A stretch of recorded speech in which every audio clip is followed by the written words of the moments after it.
Si vous aimez ceux qui vous aiment, quelle récompense méritez-vous? Il y a des paroles de Jésus que l'on se passerait bien d'entendre.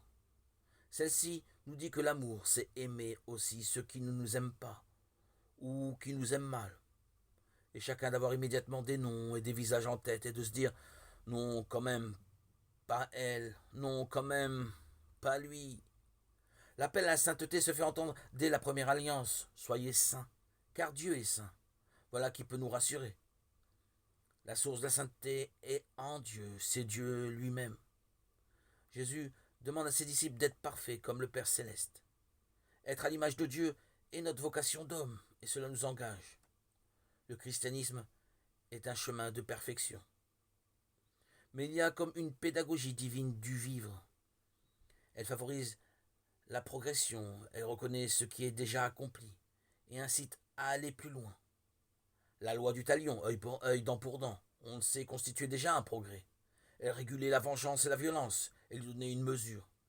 Mais l'appel de Jésus sort du cadre de la sagesse sociale. Il ne s'agit plus de répondre à l'outrage avec mesure, mais sans mesure, c'est-à-dire ne pas y répondre.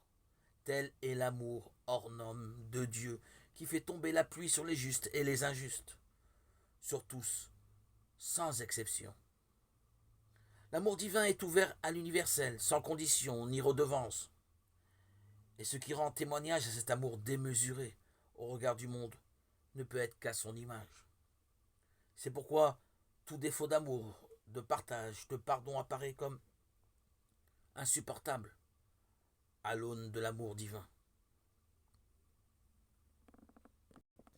Ne déformons pas cette image de l'amour. Accorde-nous, Dieu Tout-Puissant, de conformer à ta volonté nos paroles, nos actes, dans une inlassable recherche des biens spirituels, par Jésus-Christ notre Seigneur, et d'accomplir la parole, tu aimeras ton prochain comme toi-même. Je ramènerai ici le Sefer livre lévitique, chapitre 19, 1 à 18. Le Seigneur parla à Moïse et dit, parle à toute l'assemblée des fils d'Israël, tu leur diras, soyez saints, car moi, le Seigneur, votre Dieu, je suis saint. Tu ne haïras pas ton frère, donc ton cœur, mais tu devras réprimander ton compatriote et tu ne toléreras pas la faute qui est en lui. Tu ne te vengeras pas, tu ne garderas pas de rancune contre les fils de ton peuple.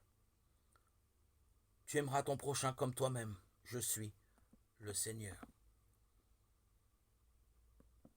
Bénis, Seigneur, ô mon âme, bénis tout mon être. Pardonne-moi mes offenses, guéris-moi de toute maladie. Couronne ma vie de tout ton amour, de toute ta tendresse. Car Seigneur, tu es tendresse et pitié, lent à la colère et plein d'amour. Et tu n'agis pas envers nous selon nos fautes. Ne nous rends pas selon nos offenses. Ainsi, aussi loin qu'est l'Orient de l'Occident, tu mets loin de nous nos péchés.